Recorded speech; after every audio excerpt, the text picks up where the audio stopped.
j'ai encaissé de l'argent grâce à Netflix. Donc tout simplement, j'ai commencé par analyser la structure du marché.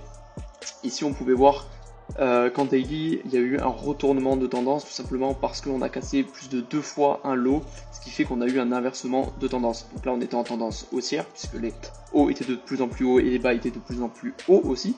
Et là, on a eu un switch à partir d'ici, donc un change of character, et on a eu tout simplement un renversement. Donc là, on avait largement validé la structure baissière du marché de Netflix, sur l'action Netflix. Simplement, ce que j'attends moi, c'est un MSU, donc c'est une figure de continuation. C'est-à-dire que, mettons là, on est en tendance baissière, je vais simplement attendre qu'on prenne un high, comme ceci, hop, pour repartir, donc là, prendre une vente pour repartir à la baisse.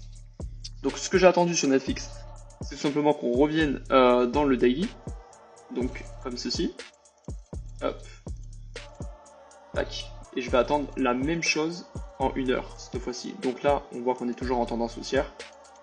On attend un premier switch et là je vais attendre un break of structure, c'est-à-dire une validation à ce niveau-là. Donc une deuxième cassure. Une fois que j'ai ma deuxième cassure validée avec le corps, c'est très important. Donc là j'ai la deuxième cassure validée avec le corps. Et je vais tout simplement prendre mon outil de Fibonacci et attendre un retracement dans la zone des 50%. Je vais me placer directement sur les 50. Un SL sur le dernier plus haut. Et après je vais viser directement le plus bas de la structure, c'est-à-dire à ce niveau-là, comme ceci. Si mon trade descend encore, j'ajusterai le Fibo. Donc là, on va voir ce qu'il nous fait. Ok, donc là, vous voyez qu'il descend un petit peu encore. Hop, là, il a une réaction haussière. Donc là, à ce moment-là, j'avais bougé mon Fibo up à ce niveau-là. Et j'avais target mon entrée. Donc voilà, là, je suis rentré dans le trade à ce niveau-là.